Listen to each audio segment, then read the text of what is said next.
नाज बलोच साहबा, ये जो 25 फरवरी 2021 को जो सीज़ फायर हुआ उसके बाद फिर ख़बरें आई कि कुछ अरब ममालिक जो हैं वो भी पाकिस्तान और भारत के दरमियान पीस टॉक्स करवाने में सरगर्म हैं। फिर ये वज़ीर आज़म ने कल जो फ़ैसला किया, ECC ने फ़ैसला किया तजारत खोलने का, आज रिवर्स तो हो गया, लेकिन हमने देखा कि पीपल्स पार्टी की जो मरकज़ी क़यादत है वो इन चीज़ों पर ख़ामोश रही है।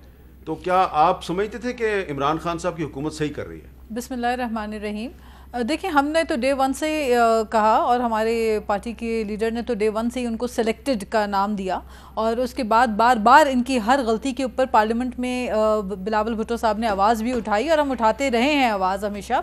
देखिए, पहले तो हामिद मीर साहब मैं आपका शुक्रिया अदा करती हूँ और शुक्रिया अदा इसलिए करती हूँ कि आपने एक आर्टिकल लिखा, जो आर्टिकल मैंने भी पढ़ा और मैंने आते ही आपसे ज़िक्र किया कि वो आर्टिकल आपका मैंने पढ़ा और आपने बहुत खूब लिखा। क्योंकि आप देखिए, हमारे जो मुल्की बयानात होते हैं, हुकूमत के जो बयानात होते हैं, उनके साथ कश्मीर के बिलखुसूस मामले पे जो हम बयानात देते हैं उन पे कश्मीर के लोगों के एहसासात के साथ जुड़े हुए होते हैं। तो चूंकि कश्मीर के एहसासात हमसे जुड़े हुए हैं, कश्मीर के लोगों के साथ हम कहते हैं हमारे दिल धड़कते हैं और ये हकीकत है, तो आपने जिस तरह आज अपने आर्टिकल के अंदर ये वाज़े किया कि किस तरह से जो है ये मामला कश्मीर के लोगों की जो है वो दिल आज़ारी कर रहा है, मेरा ख्याल है हो सकता है वज़ीर आज़म साहब ने आपका आर्टिकल ही पढ़ के उसके बाद रिविज़िट किया होगा अपने फैसले को। तो चले, इसलिए मैं आपको मुबारकबाद देती हूँ कि ये अच्छा काम आपके सहरा इसका आपको मिला। लेकिन देखें हामिद मीर साहब, ऐसे बात नहीं चलती।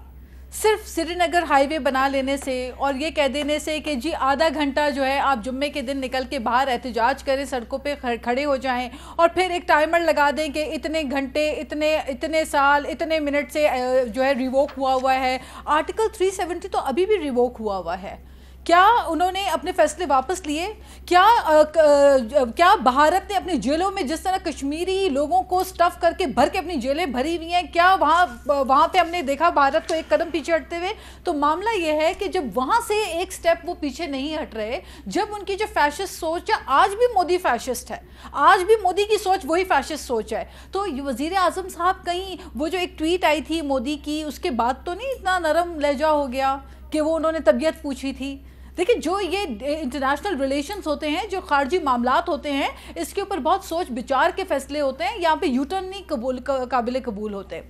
फिर दूसरी बात यह है हामिद मीर साहब, ज़रात की बात है। क्यों हम भारत से चीनी लेने की बात कर रहे हैं, क्यों हम तजारत की जो बात कर रहे हैं? क्या वजह है कि आज पाकिस्तान का किसान तकलीफ़ में है, आज किसान रो रहा है, किसान परेशान है। 5-5 हज़ार की खाद की बोरियाँ हैं, यूरिया की बोरियाँ जो है वो 5-5 हज़ार की, जहाँ 1800 की पहले बिकती थी। तो आप अपनी ज़राई पॉलिसी अच्छी करें, आप पाकिस्तान के अंदर काश्त पैदावार को बढ़ाएं। जिस तरह पाकिस्तान पीपल्स पार्टी की दौरे हुकूमत में 2008 में हमें हुकूमत मिली तो गंदम की जो है वो शॉर्टफॉल था। 6 महीने के अंदर ऐसी ज़राई पॉलिसी हम लेकर आए कि हम गंदम एक्सपोर्ट करने वाले मुल्क के अंदर बन गए। तो ये तो सिर्फ अपने इक़्तिदार और कुर्सी बचाओ मुहिम के ऊपर हुकूमत लगी हुई है, ना इन्होंने ज़रात पे फोकस करना है, ना इन्होंने मईशत के ऊपर फोकस करना है। ये सिर्फ अपनी कुर्सी पकड़ने और नैब की पकड़ दकड़ के अंदर मसरूफ़ अमल है। अच्छा, मैं एक दफ़ा फिर अपने नाज़रीन को बता दूं कि क्योंकि कौमी असम्बली का इजलास जारी है और वहाँ पे हुकूमत का कोरम पूरा नहीं हो रहा, तो जो जितने भी MNAs और वज़रा हजरात हैं वो वहीं पे फंसे हुए हैं और उनको कहा गया कि आपने यहाँ से बाहर नहीं जाना। और जो हमारे मेहमान हैं जिनका ताल्लुक हुकूमत से है, जिन्होंने हमारे प्रोग्राम में आना है,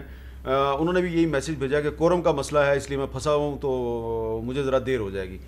खुर्रम दस्तगीर खान साहब, मैंने सवाल आपसे ये पूछा था कि जब आप वज़ीर तजारत थे और हिंदुस्तान के साथ ताल्लुकात को मामूल पे लाने की बात होती थी, तो उस वक्त भी मोदी साहब की हुकूमत थी और उस वक्त भी उनकी पॉलिसी वही थी जो उनकी पॉलिसी आज है। हाँ, 370 मुअत्तल नहीं हुआ था। सवाल मेरा आपसे ये है, बालाकोट पर हमला भी नहीं हुआ था, बालाकोट पर हमला भी नहीं हुआ था, लेकिन सवाल मेरा आपसे ये है कि सोच तो वही थी ना मोदी की जो आज भी है। ज़रा सुने, कुछ दिन पहले हिंदुओं के एक मंदिर के बाहर एक खातून सहाफ़ी ने, जो पंडित साहब हैं उस मंदिर के इंचार्ज हैं, उनको एक सवाल पूछा तो उन्होंने क्या जवाब दिया? अच्छा, हिंदुस्तान में सारे जो लोग हैं, तमाम जो हिंदू हैं, उनकी ये सोच नहीं है, लेकिन ये जो साहब जो हैं कह रहे हैं कि मुसलमान नहीं चाहिए, इनकी सोच वही है जो BJP की सोच है। सवाल मेरा आपसे ये है कि जब आप वज़ीर तजारत थे तो आपको तो पता था इनकी ये सोच है, फिर आपने कोशिश क्यों की मोदी के साथ मामला बेहतर बनाने की? जब हमने कोशिश की उस वक्त अभी मोदी गवर्नमेंट इलेक्ट नहीं हुई थी। हमारी جو میری سمری تھی نارملائزیشن تعلقات کو معمول پر لانے کی، وہ مارچ 2014 کی سمری تھی. مودی صاحب الیکٹ ہوئے مئی 2000، اور وہ پھر وہ کابینہ کی میٹنگ ہی نہیں ہوئی جس میں وہ سمری ڈسکس ہونی تھی. تو منموہن سنگھ صاحب کی جو گورنمنٹ تھی اس سے ہماری، کیونکہ انہوں نے جو اور یہ فرق ہے میر صاحب حکومتوں میں کہ وہ کس طرح نیگوشیٹ کرتی ہیں معاملات کو. ہم نے ہندوستان سے جسے ہم کہتے ہیں کہ متوازی رعایتیں حاصل کر کے ہماری کوشش تھی کہ یہ معاملہ ہو جائے، لیکن وہ معاملہ پھر نہیں ہو سکا. یہاں یہ جو عمران خان صاحب کی نیگوسیشن سٹائل ہے کہ آپ کے اوپر بالاکوٹ کا حملہ ہوتا ہے لیکن آپ کرتارپور جاری رکھتے ہیں، ہندوستان کشمیر پر قبضہ کر لیتا ہے اور آپ کہتے ہیں کہ ہم پھر ان سے بات نہیں کریں گے، پھر آپ کرنا شروع کر دیتے ہیں، آپ ایسے کنفلکٹنگ سگنلز بھیجتے ہیں. تو یہ جو ایشو ہے تجارت کا، میں پھر یہ کہوں گا کہ یہ یاد رکھنا ہے 72 سال پاکستان اور ہندوستان کے تعلقات ایک نہج پر تھے 5 اگست 2019 تک، جس میں کشمیر کا جو معاملہ تھا وہ ہماری خارجہ پالیسی کا ستون تھا. 5 اگست 2019 کو ہندوستان نے بین الاقوامی جو قوانین تھے، جو یونین سیکورٹی کاؤنسل کے ریزولوشن، ان کو بھی توڑا. جو شملہ معاہدے میں ایگریمنٹ تھا کہ کوئی ملک جو ہے یونی لیٹرل یا ایک طرفہ کارروائی نہیں کرے گا، اس کو توڑا. لیکن ایشو یہ ہے کہ اگر اس اتنے بھیانک قدم کے بعد اگر پاکستان کی خارجہ پالیسی اور پاکستان کی سفارتکاری اس قدر کمزور تھی کہ ہم کسی ملک سے آج تک اس کی مذمت نہیں لے سکے کہ ہندوستان نے اتنا بڑا سٹیپ اٹھا لیا ہے، قوانین توڑے ہیں، ہماری سرحدیں توڑ کر وہ ہمارے اوپر حملہ آور ہوا ہے آج تک. تو فرق ہے نا جی. فرق یہ ہے کہ جب مضبوط حکومتیں ہوتی ہیں تو بی جے پی گورنمنٹ تھی نا جی، ٹھیک ہے. تو اٹل بہاری واجپئی بھی بی جے پی گورنمنٹ کے تھے. وہ لاہور آئے تھے اور انہوں نے مینار پاکستان پر کھڑا ہو کہا تھا پاکستان کی حقیقت ہے، میں اس کو تسلیم کرتا ہوں. فرق صرف یہ ہے کہ وزیر اعظم محمد نواز شریف. اچھا، اب میں نے وقفہ لینا، وقفے سے پہلے میں نے آپ کو ایک اور چیز جو ہے وہ ریمائنڈ کروانی ہے. آپ کو یاد ہوگا کہ کچھ ہفتے پہلے ہم نے نیب کے معاملات پر بات کی تھی اور یہ بتایا تھا کہ ڈی جی نیب ملتان جو ہیں ان کے بارے میں جو پاکستان تحریک انصاف کے کچھ ارکان قومی اسمبلی ہیں ان کے کچھ تحفظات ہیں. کیا بات ہوئی تھی ذرا پہلے سن لیں آپ. صاحب میرا سوال یہ ہے کہ یہ میرے ہاتھ میں نیب کے 2 پریس ریلیز ہیں، پرانے ہیں. ایک پریس ریلیز جو ہے وہ جعفر لغاری صاحب کے بارے میں ہے کہ جی ان کی تحقیقات شروع ہو گئی ہیں. ایک پریس ریلیز جو ہے وہ سردار نصر اللہ دریشک کے بارے میں ہے کہ ان کے خلاف بھی تحقیقات شروع ہو گئی ہیں. یہ پریس ریلیز پرانی ہے، یہ شیر زمان گورچانی صاحب کی شکایت ہے. تو یہ مجھے یہ بتائیں کہ یہ جو ساؤتھ پنجاب سے آپ کی پارٹی کے کچھ جو ایم این ایز ہیں یہ کہہ رہے ہیں جی ڈی جی نیب ملتان کو تبدیل کیا جائے ورنہ ہم ووٹ نہیں ڈالیں گے، تو ان کو آپ کس طرح ان کو سیٹسفائی کس طرح کریں گے؟ اچھا، یہ 22 فروری کو میں نے یہ سوال اٹھایا تھا اور فردوس عاشق اقبال صاحبہ نے کہا تھا کہ قانون سب کے لیے برابر ہوگا. پھر سینٹ کا الیکشن ہوا 3 مارچ کو اور اس میں یوسف رضا گیلانی صاحب جیت گئے.